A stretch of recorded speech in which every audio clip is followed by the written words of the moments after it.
Bonsoir, bienvenue sur France Bleu Nord, son Facebook et le Facebook de France 3 Nord-Pas-de-Calais. Tribune Nord, une émission entièrement foot avec l'actualité de Lille, Valenciennes et Lens. Tribune Nord, une émission animée par votre serviteur et Jean-Marc Devray de France 3 Nord-Pas-de-Calais qui vous présente le plateau. Et bonsoir Christian, donc l'événement bien sûr.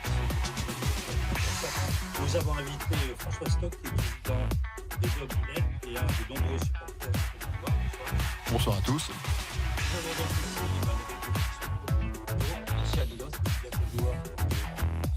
Bonsoir à vous. Chez nous, c'est donc Philippe Châtelain, donc ancien journaliste à France Bleu Nord, c'était Fréquence Nord je crois à l'époque, et puis donc France 3 Nord-Pas-de-Calais. Bonsoir les amis. Et à l'autre habitué, c'est Cédric Van Goten, agent de joueur. Bonsoir. Voilà Christian, donc... Vous avez présenté notre... Alors je crois qu'il y avait un petit problème de son, donc on va recommencer. Oui. François Stock, qui est donc un supporter assidu donc du LOSC, qui est surtout président des Dogs du Net. Et puis donc je crois que tous les gens qui tournent, on l'a pas entendu non plus. Donc je répète, aussi un ancien du LOSC comme joueur et dirigeant. Alors on va être clair, le problème de son, parce que notre ami Vivien, les gens peuvent croire que c'est la technique. Non, c'est vous, mon cher Jean-Marc, vous aviez mis votre clavier sur le bouton. Ah, voilà, donc il n'y avait plus de son. Voilà. Allez, au sommaire. Alors, au sommaire ce soir, la victoire de Lille face à Angers et bien sûr la veillée d'armes avant le premier match de Ligue des Champions. J'ai envie de dire du nouveau Lille. Valenciennes aussi, on va parler de Valenciennes qui est installée sur le podium de la Ligue 2 et qui continue à bien performer avec un nul à Sochaux, c'était pas évident. Et puis on va parler en fin d'émission avec Benoît de Queuvillé, il est déjà à Lens, on va parler de Lens qui va pas très bien et qui reçoit ce soir l'avant-dernier. Donc on va demander à Benoît s'il peut nous garantir que Lens ce soir va gagner. Voilà pour le programme. Et maintenant les cartons, mon cher Jean-Marc. Voilà, donc les cartons, vous connaissez le principe. Un bleu pour un coup de cœur, un rouge pour un coup de gueule. On va commencer bien sûr avec vous, Christian. Donc, Christian. Tribune Nord, les cartons. Alors, quel sera votre... Alors, mon coup de cœur, je viens d'en parler dans les couloirs avec Tony Giacinto. Ça va être pour Benjamin Mukanjo. C'est la dernière recrue du Racing Club de Lens. Il est arrivé comme joker au poste d'attaquant, mais surtout, à mon avis aussi, un homme de vestiaire. Alors, je sais pas s'il va. C'est un vieux routier de la Ligue 2. Hein. Il a joué à Lorient, il a joué à Nancy, il a joué un peu partout. Il a gagné international camerounais, il a gagné la CAN quand même, c'est pas rien. Mais je sais pas s'il va être balle au pied, il va être bon, j'en sais rien. Mais en tous les cas, faut l'espérer. Écoutez, non mais oui, bien évidemment, bien évidemment. Mais en tous les cas, pourquoi j'ai un coup de cœur pour lui ? Parce que ce garçon m'a plu. S'il est aussi bon avec balle au pied que en parole, à la tchatche, il y a une tchatche pas possible. Il parle un français impeccable, vraiment un français extraordinaire qu'on apprend à l'école, qu'on oublie après, enfin moi personnellement. Et donc j'ai bien aimé ma rencontre avec lui et je lui souhaite tout le meilleur avenir au Racing Club de Lens qui marque des buts. Et c'est mon coup de cœur de ce soir. François Stock, votre carton. Alors, je ne vais pas prendre de carton bleu pour le LOSC, ce serait pas assez original. Ce serait trop facile. Je voulais donner un carton bleu à Jérémy Janot. Parce que depuis plusieurs semaines, on entend beaucoup de choses sur les supporters, on voit beaucoup d'amalgames sur l'homophobie dans les stades, le racisme dans les stades. Et Jérémy Janot, il a eu une déclaration sur Twitter, sur les réseaux sociaux, qui relativise tout ça, en fait, qui explique que dans toute sa carrière, il a subi des chants un petit peu injurieux, un petit peu chambreurs, et que finalement, il n'a jamais ressenti de façon assez violente.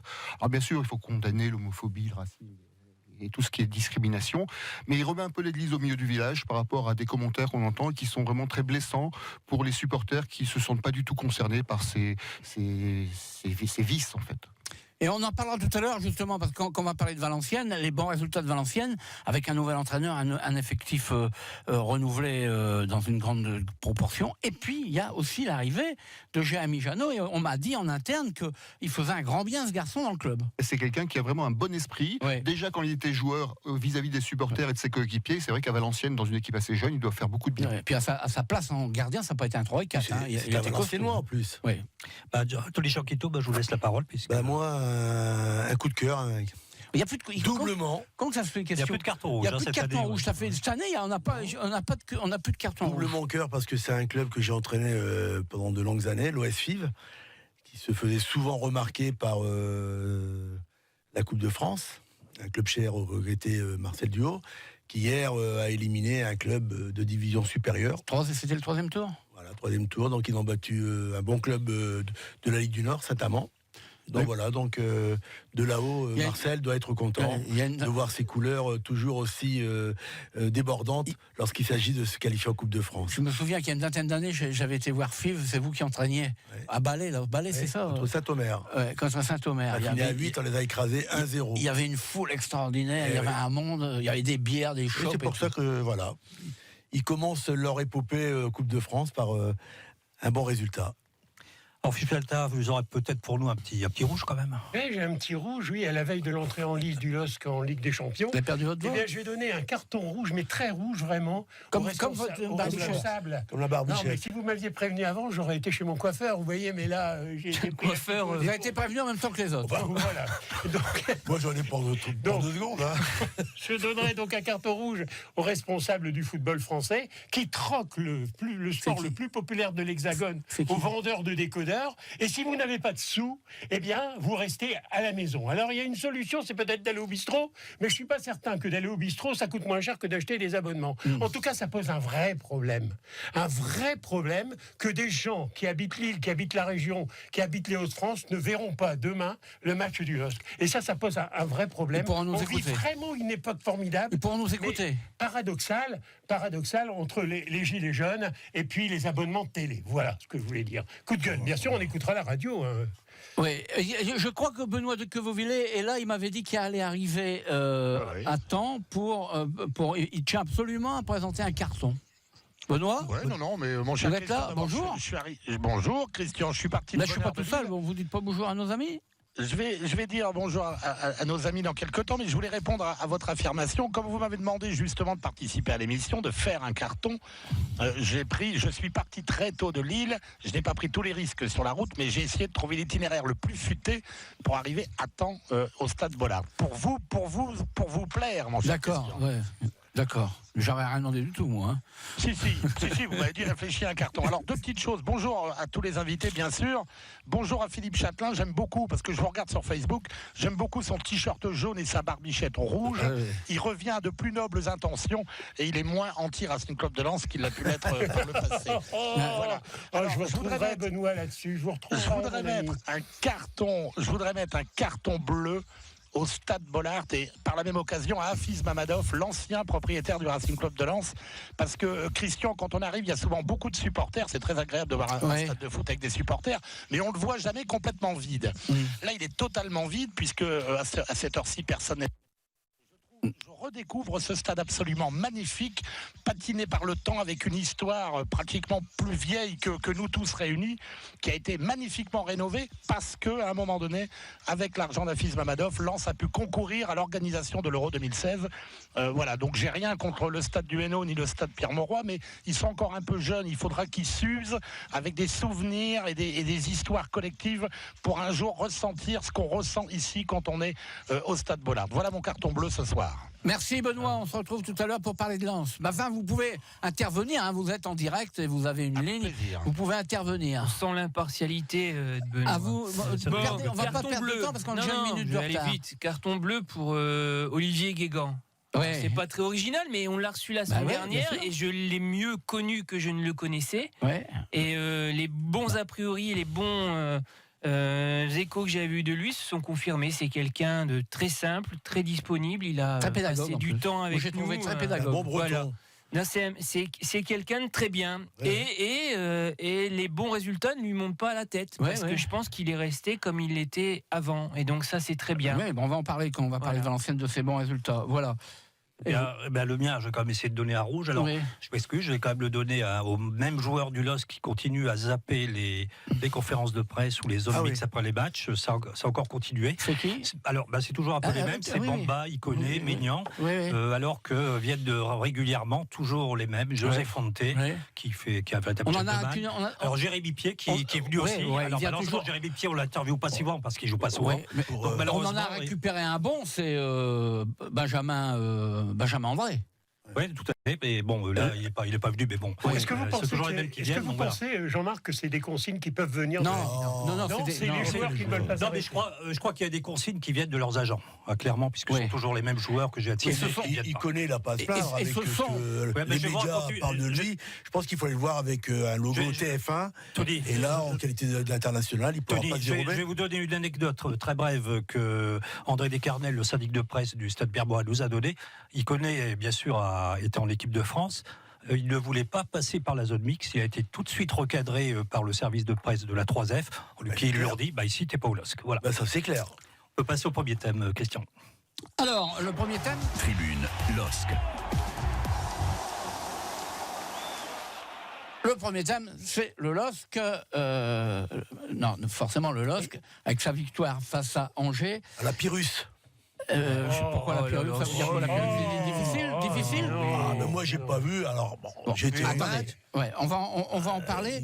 Et alors, on va commencer justement avec Jean-Marc, avec des stats. Avec les stats, on va voir si ça confirme, les stats confirment la Pyrrhus ou pas Pyrrhus. Alors, les stats confirment en tout cas la domination, ce qui ne veut pas dire que le score n'est pas étriqué, comme je l'ai dit dans un tweet qui a incendié les réseaux sociaux. Possession de balle, 56,5% pour le LOSC, 43,5% pour le SCO d'Angers. Occasion, alors soit dit, ça m'a l'air beaucoup, 11 occasions pour le LOSC, 4 pour le SCO d'Angers. 13 tirs pour le LOSC, 7 pour le SCO d'Angers. Mais seulement 4 cadrés pour Lille et 3 pour Angers. Et puis donc une majorité de duels remportés par les Lillois, 63 contre 42.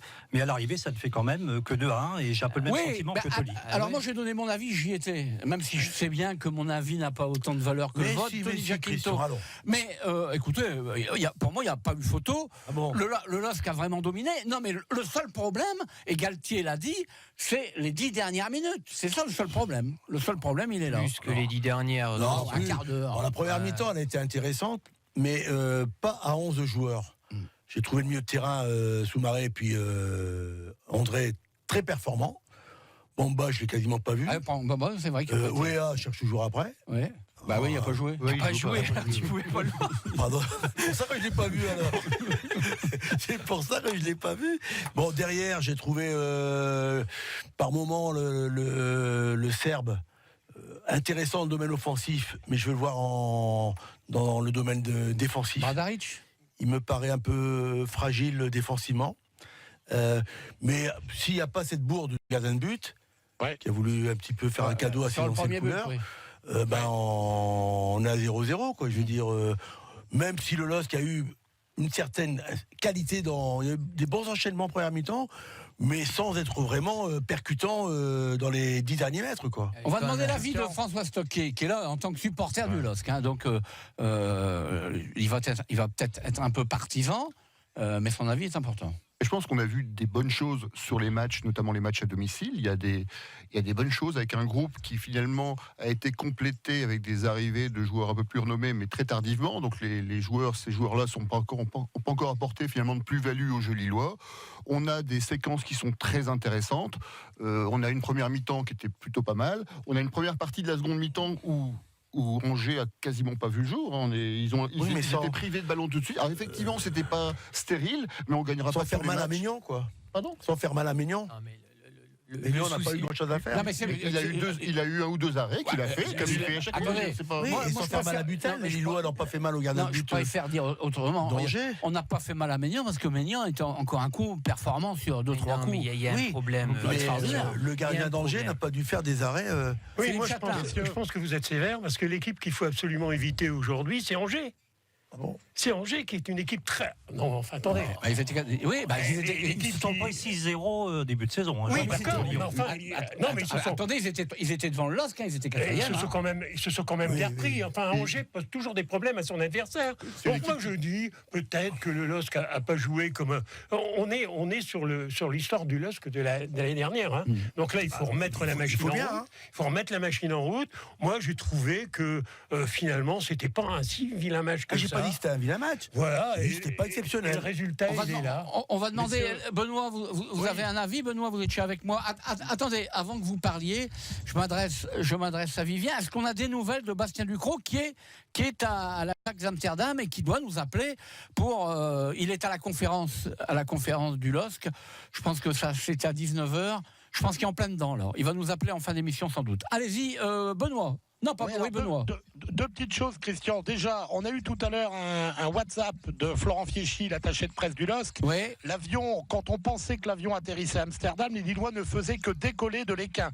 Ça veut dire qu'il annonçait que la conférence de presse aurait lieu beaucoup plus tard que prévu par rapport à l'horaire initial. Mais j'ai eu Bastien Ducrot au téléphone entre deux, on a conversé là-dessus. Alors, pour répondre à votre question, Christian, moi je suis complètement d'accord avec Tony Gianquinto. Pour une fois. Ben oui, j'ai pas vu un LOSC exceptionnel et je me pose la question, sans la faute de main de Butel à la 40e, enfin partout. Sans la faute de main de Butel à la 40e. Vous répétez ce que vient de dire Tony Gianquinto. Je suis d'accord avec. Là, le LOSC était complètement inexistant sur le plan offensif face à une équipe qui est championne de la défense en bloc. Ça veut dire que ce match aurait très bien pu aller au 0-0 à terme. Oui. Et ce n'est pas du fait des Lillois que l'ouverture du score soit intervenue. Après, on sait que le LOSC est hyper dangereux à partir du moment où il mène au score. Alors c'est sûr qu'à 1-0, les Angevins, ils ont dû changer de tactique, ils ont dû sortir, ils ont dû se découvrir. Et là, ils ont offert des boulevards aux rapides attaquants lillois. Et ce match, cette prestation est faussée, le résultat fausse un petit peu à cause de cette faute de main. Benoît, Tony, c'est marrant, il n'y a aucun de vous qui dit, naturellement, il y a une faute de main de Butel, mais la faute de main de Butel vient peut-être aussi parce qu'il y a la pression, parce que les gars, ils lui mettent la pression. Le tir de Bamba n'est pas fulgurant, le tir de Bamba, c'est un bon tir, mais il n'est pas fulgurant. Le tir de Bamba, et c'est pas une frappe incontrôlable. Il était pas loin. Il est pas loin, mais il est pas fort. On a cette année une équipe du LOSC qui est trop inconstante. Alors on avait une équipe à domicile, une équipe à l'extérieur, et en fait vendredi on a eu à l'intérieur du même match les deux reflets de cette équipe. Une heure bien, et puis la dernière demi-heure pénible. Et moi je dirais heureusement que c'est Angers, parce qu'à la limite une autre équipe qu'Angers, ça aurait pu tourner vinaigre. La seule chose vraiment positive sur la durée du match, c'est la prestation de Luis Arroyo quand même. Oui. C'est lui qui nous sauve le match vendredi. Et on se dit qu'à la limite, c'est un garçon qu'on entendait moins par rapport aux autres, mais l'étincelle vient de lui. Galtier en attend beaucoup. Hein. Ça peut être le super sub, comme ils disent en Angleterre, le joker, celui qui va débloquer des situations un petit peu périlleuses. C'est quelqu'un qui a beaucoup de talent, énormément de talent. Oui, puis à chaque fois qu'il rentre même en fin de saison dernière, à chaque fois qu'il rentrait, je le trouvais en progrès par rapport à ses sorties précédentes. Mais la saison passée, avec la bip, il était un peu... Oui, mais à chaque fois qu'il rentrait, je trouvais qu'il apportait son tribut, quoi. Il arrivera à mettre de la concurrence en fait dans la ligne d'attaque à Lille, et ça permettra justement aux autres de monter en puissance, parce que s'ils montent pas en puissance, ils joueront pas. Aujourd'hui, c'est peut-être le numéro 9,5 que le LOSC essaie de trouver. Je pense à une question pour vous, Jean-Marc, en regardant François Stock. Comme vous êtes le président des dogs du net, est-ce qu'on a des interventions Non, parce qu'on a un petit souci, un petit bug encore, comme l'autre fois. Donc voilà, j'ai aucune réaction pour l'instant. J'aurais mieux fait de me taire. Attendez. C'est pas de votre faute. Ah ouais, bien sûr, c'est pas de ma faute, mais c'est pas de chance, quoi. C'est pas de chance. Bon, je vous trouve peu charitable. Qui, moi ? Franchement. Non, mais dans l'ensemble, sur l'analyse du match. Ah non, pas moi. Vous ne dites pas ça de moi. Bon, voilà. Dites pas ça de moi. On peut pas dire ce qui n'est pas vrai non plus. Je trouve quand même que depuis le début de saison, on n'a pas une équipe constante. On a Lyon de l'année dernière, capable du meilleur comme du pire. Voilà. Alors, est-ce que sur la durée, ils seront performants ? Parce qu'une belle saison, c'est bien, mais pour survivre dans ce milieu-là, dans le milieu économique actuel, il faut des Ligues des Champions quasiment tous les ans. Donc, est-ce que cette année... Non, mais on a vu des bonnes choses. Moi, j'ai bien aimé le match des deux milieux de terrain qui ont travaillé beaucoup, qui ont récupéré énormément. Et le deuxième but, il vient d'un pressing haut. Il va avoir André. et qui va chercher le ballon dans les pieds de Langevin pour donner à Rousseau. J'ai trouvé en progrès par rapport à ses dernières sorties. Le truc, c'est qu'il va y avoir du monde. Oui, il va y avoir du monde au milieu de terrain. Du bon monde. C'est pour ça que la concurrence va jouer. Les nouveaux joueurs qui sont censés apporter du plus dans l'équipe et remplacer notamment ceux qui sont partis, aujourd'hui, ils ne sont pas encore opérationnels. Renato, ils ne sont pas encore rentrés dans le groupe, visiblement. Renato Sanchez, Tcheka, Soumaré, Benjamin André. On est encore au début de saison et les autres équipes sont aussi inconstantes. On prend Lyon, c'est un championnat très fermé. C'est un championnat très fermé depuis 2 matchs. Nantes qui est 3e avec un effectif. Il y a des fois des coups de magie où les équipes, et je rejoins Nantes ne qui a sont été pas constantes. ici, hein. Oui, les équipes ont du mal à faire 2-3 bons résultats consécutifs, ce qui fait que, à part le Paris Saint-Germain qui est déjà parti, après, quand on voit Lyon qui a tout écrasé, c'était limite Paris. Oui, ils ont perdu un match, ils ont perdu un match. Limite, oui. Mais quand on écoutait les médias après la victoire de Lyon contre Angers, Lyon, il patine, quoi. Hein. On parle plus d'Angers. Allez, on va parler un peu de l'Ajax, qui est quand même un club prestigieux. Surtout ceux de notre génération, Tony, dans les années 70, c'était... Moi, j'ai joué contre des joueurs de l'Ajax. J'ai pas joué contre l'Ajax, j'ai joué contre Feyenoord de Rotterdam. Et j'ai joué contre des joueurs de l'Ajax, comme Johnny Rep, comme Johan Neskens, qui a mon âge. Johan Cruyff. Non, Cruyff, j'ai pas joué. Il était plus âgé que moi. Mais Neskens, il a été mon âge dans l'équipe de France Johnny junior. Rep, qui a joué à Saint-Etienne. J'ai joué contre lui. Est-ce que, comment je pourrais dire, il joue plus, Rep et compagnie, il joue plus. Attendez, arrêtez. Et vous allez me dire que Johan Cruyff est décédé. Non, mais parce que quand on parle d'un club, on dit il faut parler du club et de l'équipe actuelle. Le club d'Amsterdam s'appelle maintenant le stade d'Amsterdam s'appelle le stade Johan Cruyff Arena. Moi, je retiens qu'ils ont été demi-finalistes l'année dernière et que là, ils sont premiers du championnat au bout de 5 journées vaincus. Jean-Marc, vous avez des stats sur l'Ajax, non ? Non, pas sur l'Ajax. Non. C'est 4 victoires et un nul depuis le début du championnat. Je peux simplement rappeler ils ont gagné 4-1 contre Heerenveen, qui est peut-être un peu l'équivalent d'Angers. Donc voilà. Ah bon oui, c'est un petit peu au niveau du classement. Il y a un an. Donc voilà. 2 buts de l'arrière latéral argentin. Monsieur Christian Palka. Oui, Benoît. Juste une toute petite parenthèse pour vous dire que Johan Cruyff est au foot, ce qu'Eddy Merckx est au vélo. Ouais. C'est le plus grand joueur de tous les temps. Non, c'est Pelé. Non, attendez. Pelé, effectivement, mais qu'une touche très sud-américaine dans l'approche du foot. Johan Cruyff, c'était une touche très européenne. Ouais. Mais n'oubliez pas qu'il a aussi été un très grand entraîneur. Ouais. C'est lui qui a inventé le football moderne au Barça. D'ailleurs, tous les successeurs de Johan Cruyff sur le banc du Barça disent c'est Johan Cruyff qui a inspiré le jeu du Barça. Donc c'est pas un bon joueur, c'est un des 2 plus grands joueurs de l'histoire du foot. Oui, d'accord. Oui, je suis d'accord avec vous. Il n'a jamais gagné la Coupe du Monde. Il n'a jamais gagné la Coupe du Monde. C'était un joueur absolument finaliste. Il n'a pas eu de chance. C'était un joueur absolument extraordinaire par sa personnalité aussi. Puis ça a été surtout derrière un très très grand entraîneur. Est-ce que Lille... Merci Jean-Marc. Est-ce que Lille... Alors... Si on parle de l'Ajax quand même, c'est vrai que le club était demi-finaliste la saison passée en proposant un jeu absolument magnifique, mais seulement l'Ajax de cette saison, il y a plusieurs joueurs fondamentaux qui sont partis, de comme Jong, Frankie de Jong, Mathias de Ligt, et peut-être que Dolly Van de Beek qui sera peut-être absent demain soir. Donc ça fait quand même pas mal. Mais c'est 4 victoires et un nul depuis le début de saison. C'est vrai que quand on tire du chapeau dans un tirage de Ligue des Champions, on tire l'Ajax, c'est plus fun que de tirer le Spartak de Moscou. C'est vrai que quand on dit l'Ajax, on repense à Niskens, on repense à Kayser, on pense à Cruyff, à tous ces gens qui nous ont fait rêver. Mais c'est vrai, moi je rejoins Jean-Marc. L'équipe de cette année, de l'Ajax de cette année, c'est pas celle de l'année dernière. Ils ont quasiment la même politique entre Lille et l'Ajax, c'est-à-dire on met des jeunes, on les fait grandir. Oui, sauf que il les forme. Oui. À Lille, il n'y a plus de formation. Mais moi c'est une parenthèse intéressante. Voilà. C'est vrai qu'il les forme. Mais on est dans un football moderne où ils sont obligés de perdre de Lint, de perdre de Jong à l'intersaison. Donc, moi, je ne les prends pas comme des épouvantails. Moi, j'aurais préféré l'équipe de l'année dernière, à la limite, parce qu'elle était joueuse et on aurait eu des possibilités, y compris en contre, avec notre façon de jouer à Lille, qui permet ça. J'aurais préféré jouer l'Ajax de l'année dernière. Est-ce qu'ils ont une petite chance. Mais on va pas trop en parler. On a toujours une chance. Ça va être pas le cas. On a toujours une chance. Bien sûr, le match, il faudra le jouer, bien sûr. Lille ne sera pas favori sur le match, comme il ne sera pas favori contre n'importe quelle équipe de la poule. Simplement, le tirage au sort est intéressant, d'abord parce qu'on voit des clubs qui sont intéressants, l'Ajax, Chelsea, même pour les Valence. supporters, c'est important. Pour les supporters, c'est vraiment remarquable. On a 2 déplacements qui sont assez proches, avec des équipes qui sont très, très valables. Donc là, c'est très intéressant. Après, on a quand même un groupe qui est, je ne vais pas dire équilibré, mais où il y a des possibilités, effectivement, de trouver sa place. Alors, certainement pas pour gagner et terminer premier du groupe, mais pour terminer 3e, voire 2e, si tout se passe bien.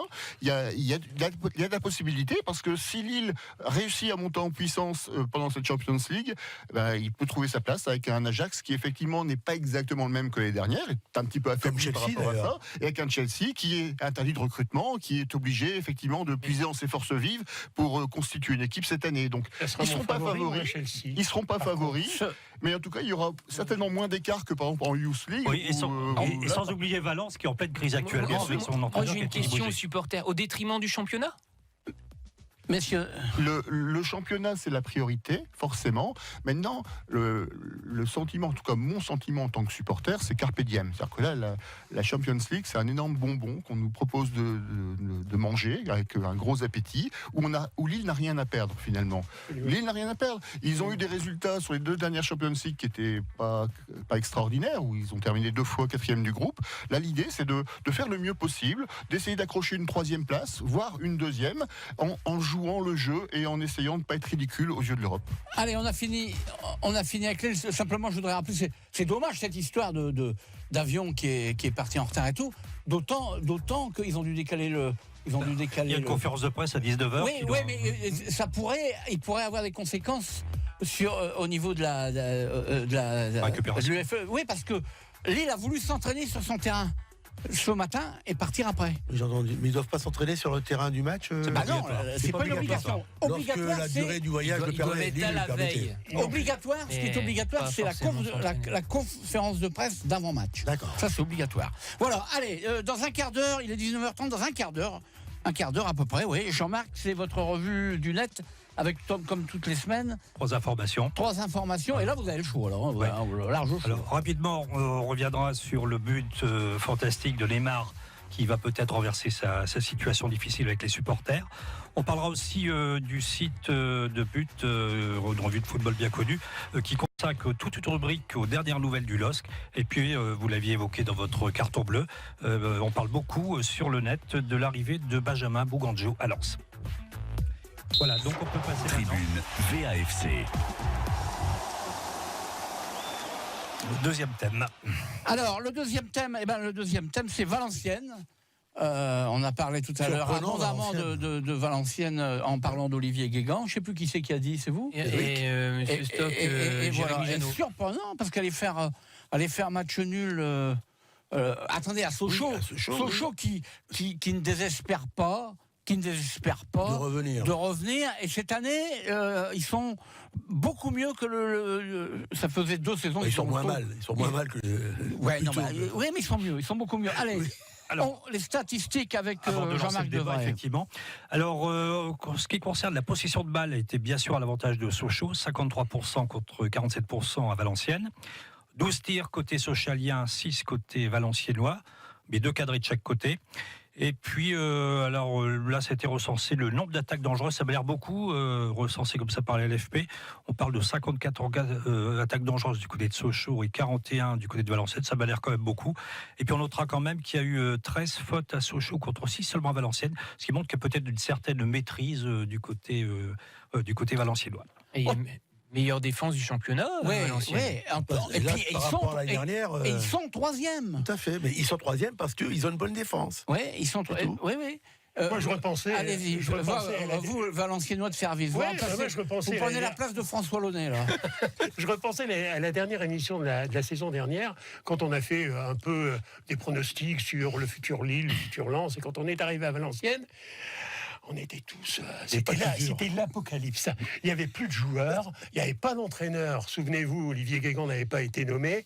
Il y avait toujours cette affaire de vente de clubs, pas vente de clubs et tout. Et donc on n'en parle plus cette année. On voyait déjà le LOSC, le Valenciennes, dans un état pas possible. Alors moi je dis quand même, c'est quand même superbe. Le Massage Sochaux l'année dernière, il l'aurait perdu.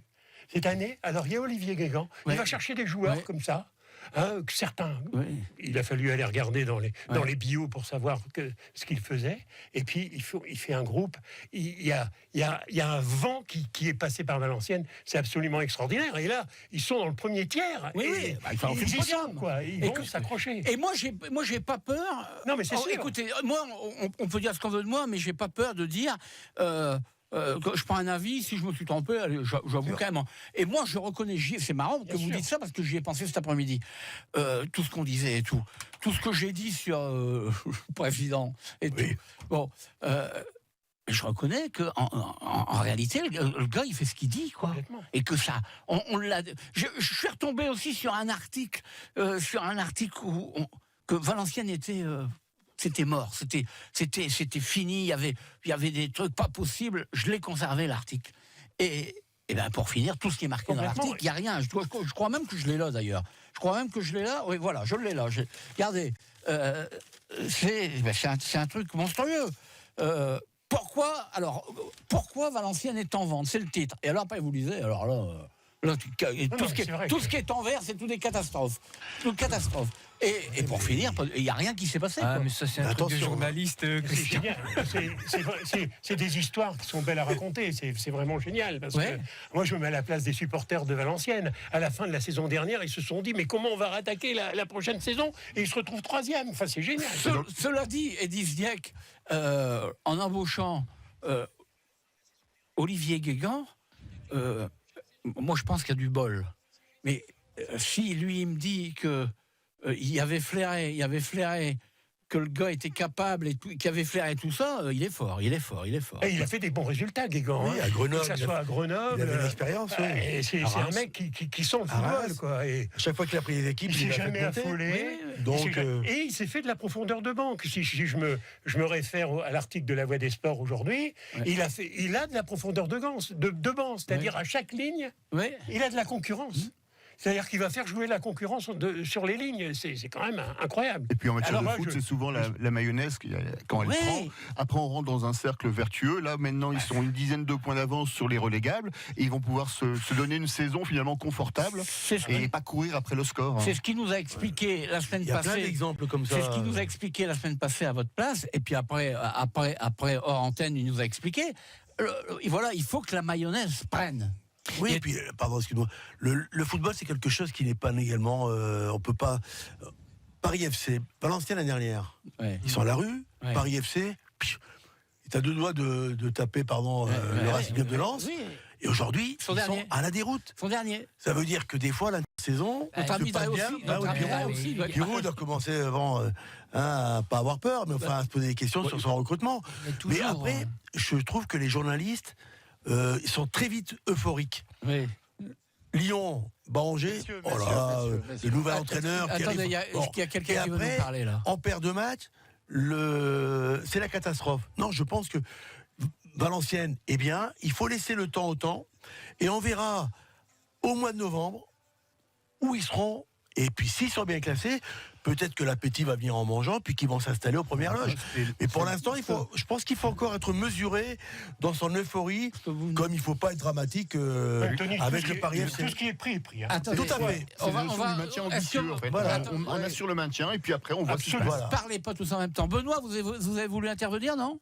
Ouais, je suis un petit peu agacé là. Mettez une petite claque gentille à Tony John Quinto et une autre gentille à Cédric Van Goten. Les procès en sorcellerie, je viens d'entendre en 2 minutes. Ouais, mais ça c'est les journalistes, messieurs, pas de procès en sorcellerie. Vous n'avez pas vu le sourire qui allait avec. Contre des gens qui font dans l'immense majorité des cas leur boulot plutôt bien et dans des conditions compliquées.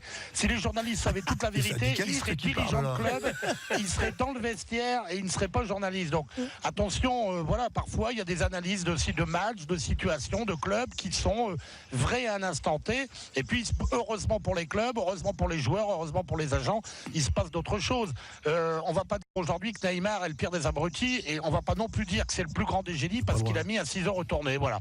Donc mais ça n'a rien à voir entre l'abruti et le geste technique. Parlez pas en même temps. Est-ce que vos statistiques, Jean-Marc, de Valenciennes, que vous avez données déjà, hein, est-ce que des statistiques, ça fait quoi des statistiques quand on parle du futur?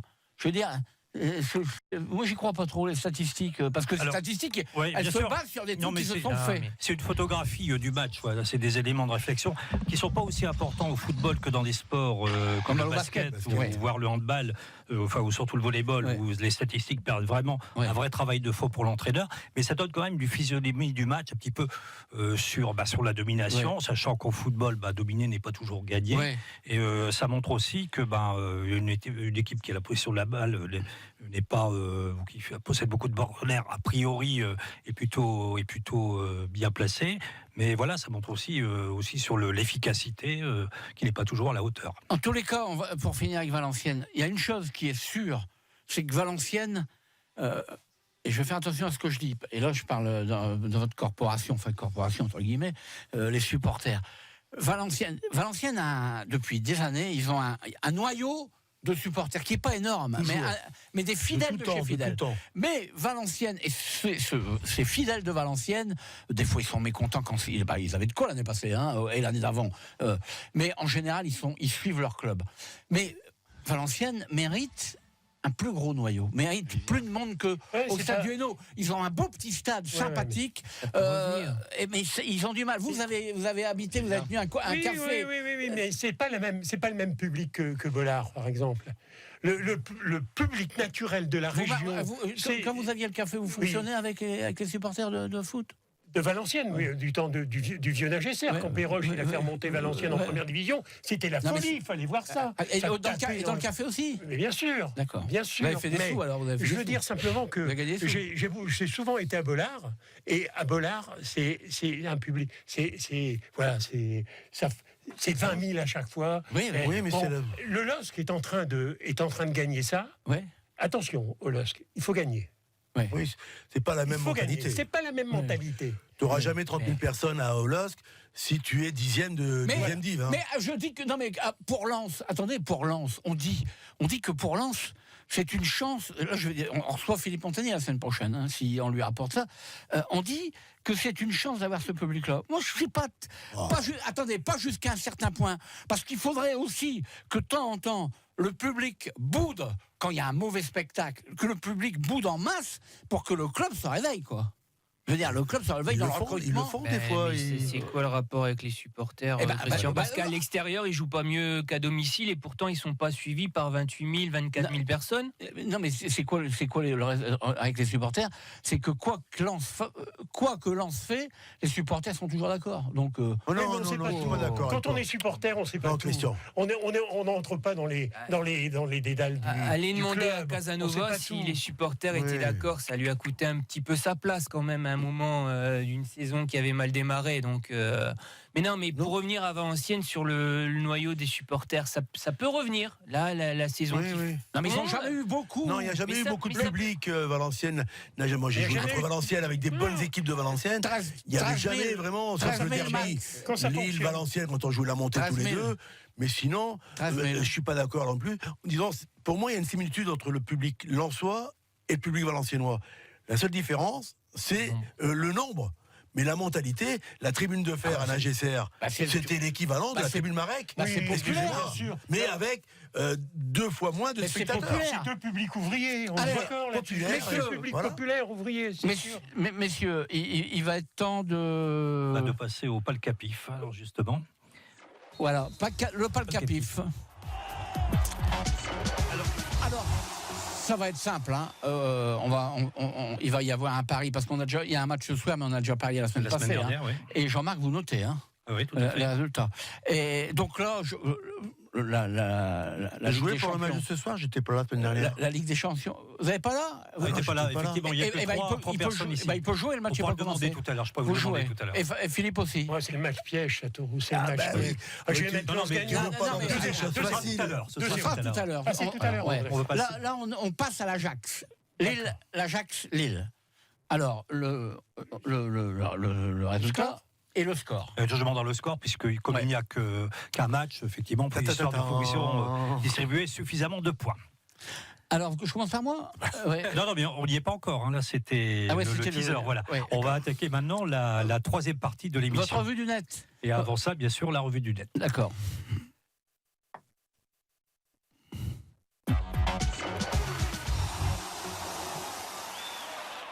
Donc la revue du net, je vais essayer d'être assez bref. Alors le net vibre avec depuis l'exploit de Neymar, de Sabi. On se rappelle de son but assez fantastique qui donne la victoire à une équipe du Paris Saint-Germain qui avait bien du mal contre Strasbourg.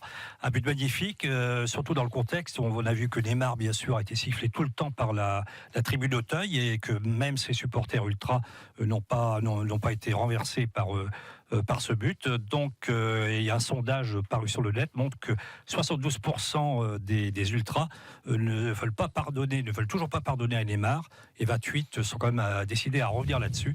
Et on voit sur Twitter toute une série d'avis qui divergent. Bref, le cas Neymar va encore se poser certainement toute la saison. Ma deuxième info concerne le LOSC que j'ai vu. J'ai été consulté un site qui est très bien fait, c'est le site du But, donc la revue de football spécialisée, puisqu'elle a ouvert une rubrique complète pour le LOSC. Et elle met régulièrement en ligne plein de nouvelles. Alors la dernière, une que j'ai vue cet après-midi, par exemple, c'est là que j'ai appris que Donny van de Beek ne jouerait probablement pas ce match, pas plus que Nasser Bazraoui, donc deux joueurs importants de l'Ajax Amsterdam, tout simplement parce que l'Ajax voudrait mettre au repos ces deux joueurs titulaires avant de recevoir le match important contre le PSV Eindhoven qui jouera samedi. Et puis on apprend aussi que des nouvelles, par exemple, que le nouveau jackpot du LOSC en 2020, ça pourrait être Jonathan Iconé, qui après Nicolas Pepe revendu pour 80 millions d'euros, pourrait être cédé pour 60 millions d'euros. Et puis on apprend aussi que Stéphane Pauwels, qu'on connaît bien au LOSC, puisqu'il est resté 4 ans à différents postes, s'enflamme particulièrement pour le nouvel attaquant vedette du LOSC, qui est Victor Osimhen. Voilà, Stéphane qui réapparaît un petit peu. Original là-dedans. On va l'appeler. Voilà. Donc voilà. Et puis voilà, il y a quand même un troisième info. Alors, rejoint votre carton bleu tout à l'heure. Il y a beaucoup d'articles qui paraissent sur le web depuis la signature de Benjamin Bouganjo à Lens. On apprend que déjà Philippe Montagnier voulait le faire venir quand il était entraîneur de Rennes. Benjamin Bouganjo parle aussi de la Chine où il allait gagner un petit peu d'argent. Il dit que le niveau n'est pas celui de la Ligue 1, mais il a quand même beaucoup appris avec notamment un grand entraîneur qui est Fabio Capello. Et puis tout le monde espère, notamment du côté des supporters, que ce sera le nouveau buteur dont a besoin Lens, puisqu'il remplace Yannick Gomis. Voilà. Alors avant de parler de Lens, on va aller directement à l'Ajax Amsterdam, retrouver Bastien Ducrot parce qu'il peut pas rester longtemps.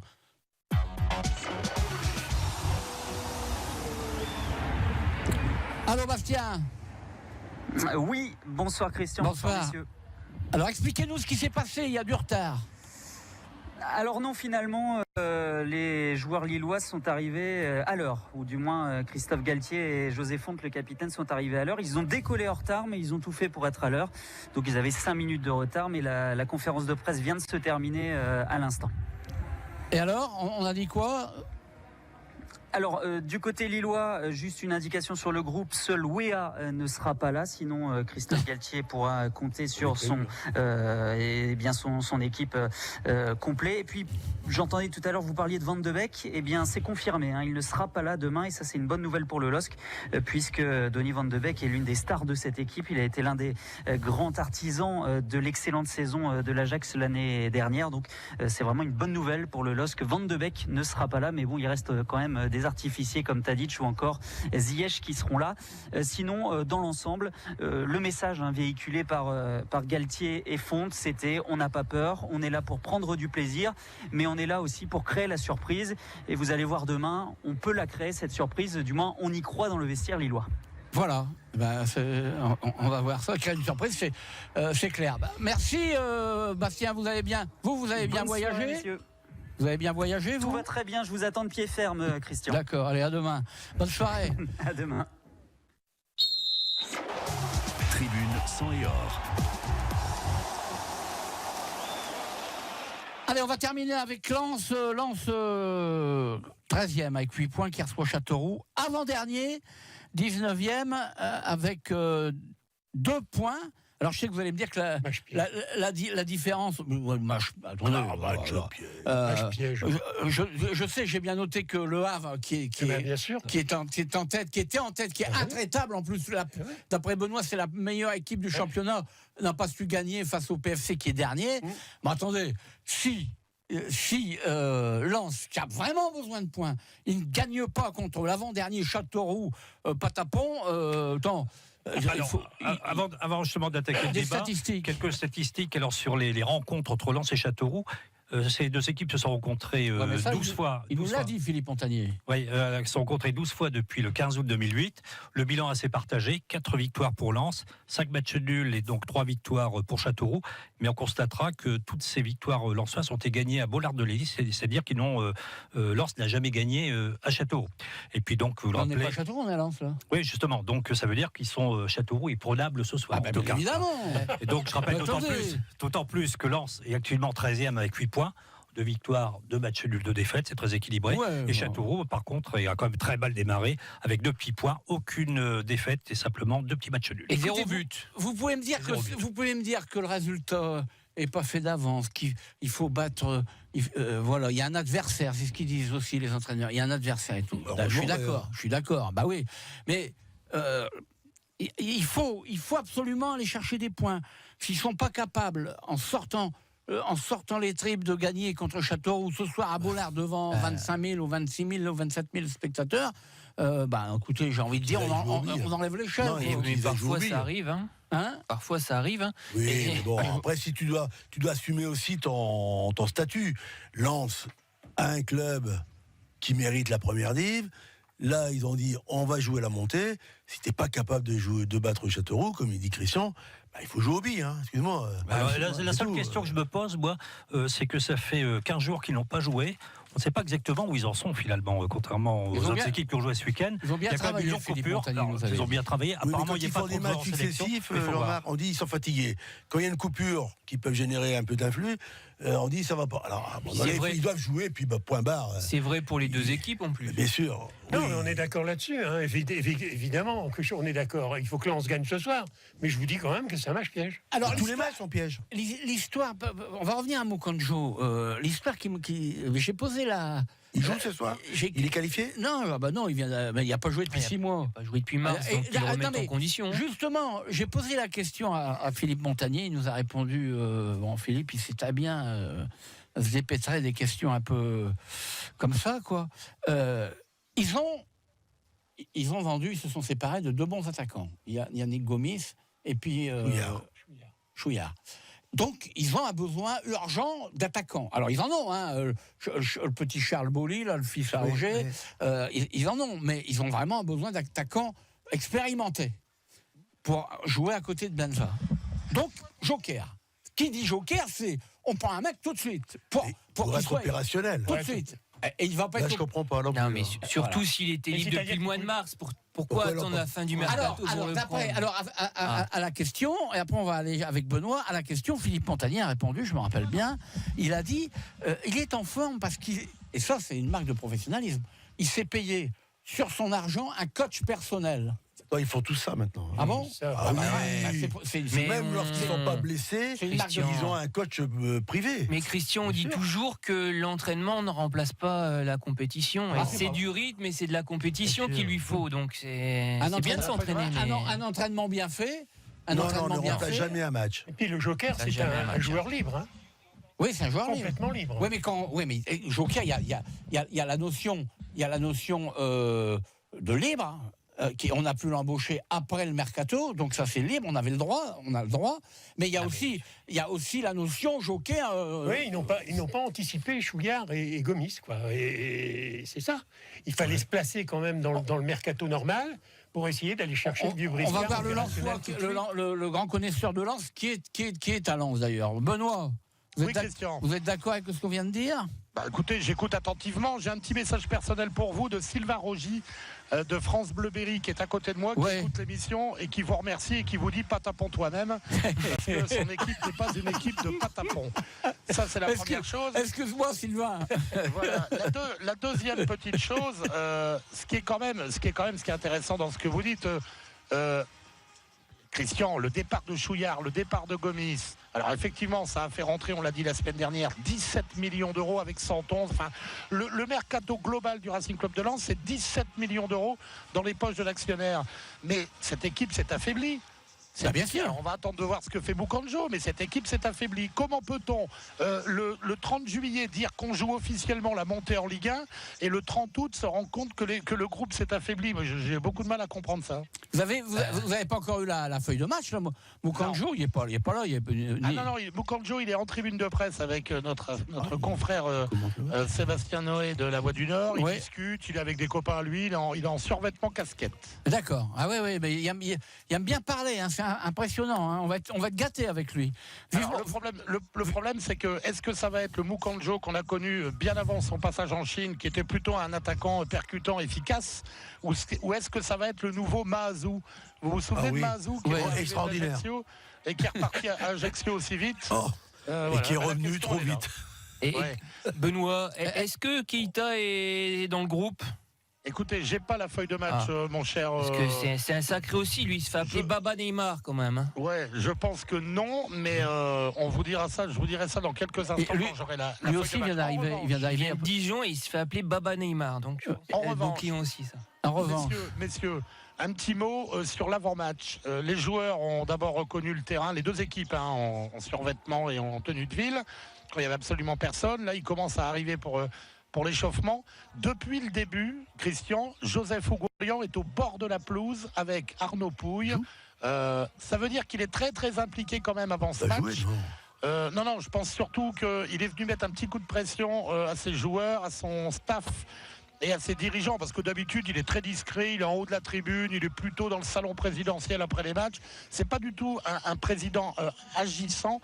Il agit au niveau des finances, mais il n'agit pas au niveau du sportif. J'ai quand même le sentiment que ce président-là a beaucoup changé depuis ces 3 premières années. Rappelez-vous, il avait été hyper président supporter pendant les barrages, hyper présent, et là il est de nouveau très présent. Tout ceci me fait me poser quelques interrogations sur son état d'esprit et peut-être son degré d'inquiétude par rapport à l'actuel classement de son équipe. Eh bien, vous aurez 50 minutes avant le coup d'envoi pour réfléchir à tout ça. On vous retrouve à partir de 20h45 pour le commentaire en direct de ce match Lens-Châteauroux. Voilà, cette émission est terminée. On va passer naturellement au Palcapif. Le Palcapif. Alors, Jean-Marc, le classement. Alors le classement, Christian, vous avez marqué 2 points la semaine dernière. Vous avez trouvé les 2 bons résultats du LOSC et donc de Valenciennes. Et puis Cédric et moi-même nous avons marqué 1 point. Donc voilà, puis les autres 200 points. Alors au classement, vous repassez, il y a 3 ex-aequo. Donc vous, moi et Cédric Van Cotten avec 4 points. Si vous avez aussi marqué 2 points, donc vous avez un total de 4 aujourd'hui. Donc nous sommes 3 ex-aequo. Je crois que j'étais seul en tête, non ? Vous étiez au premier match, mais là, mais vous étiez repassé derrière. Donc voilà. Donc ce soir, on joue que sur un seul match, LOSC-Ajax. Alors c'est pourquoi je vais vous demander de donner un score exact. Alors Christian, on commence avec vous. Alors victoire de Lille. Oui, non, pas victoire de Lille. Pardon, pas victoire de Lille. Match nul de Lille, 2-2. François Stock. Je ne vais pas vous surprendre, parce que j'ai envie d'y rentrer dans le bus demain matin. Donc moi je vois une Lille écraser l'Ajax 1-0 avec un but suite à une faute de main du gardien de l'Ajax. Donc Tony Chanquito. Parce que je suis un ancien joueur de Lille que je vais dire qu'ils vont gagner. C'est pas le capif aussi bien. Donc 1-3, enfin 3-1 pour Ajax. Réfléchissez pas comme 3-1 pour l'Ajax. Et ce soir, donc je veux jouer pour le Lens, 2-1 pour Lens. D'accord, il va noter. 3-1 pour l'Ajax demain. Voilà. Comme c'est une formule de poule, un but partout demain à Amsterdam et 2-0 pour Lens face à Châteauroux. Voilà, ça c'est. François Stock, je ne vous ai pas demandé pour Lens-Châteauroux. Je vois un match nul parce que je pense que Lens cette année a beaucoup de mal à digérer la pression qu'on lui a mis en justement lui mettant des objectifs élevés. Et ils se sont mis eux-mêmes. Cédric Van Goten. Un partout, l'Ajax, Lille. Et n'oubliez pas Benoît, parce que alors là, il va y avoir la renégat. Benoît, est-ce que vous êtes toujours en ligne? Oui, je suis là. Alors, donnez-moi votre pronostic pour. Eh bien, écoutez, je vois une victoire de Lens ce soir, 2-1. Non, mais pas de Lens. Il faut donner Lens, d'après Jean-Marc. Non, mais Lens, on l'a donné la semaine passée. Vous l'aviez déjà donné, donc d'accord. Là, vous trichez. Là. Est-ce qu'il est constant? Vous pouvez parler de LOSC Ajax. C'est comme au tennis, tu veux 2 balles, toi. Et donc, pour demain, je vois une victoire de l'Ajax par 5-0.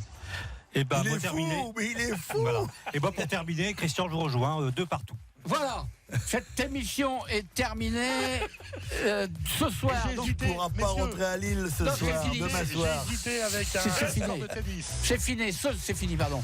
Ce soir, en direct à partir de 20h45, le match Lens-Châteauroux.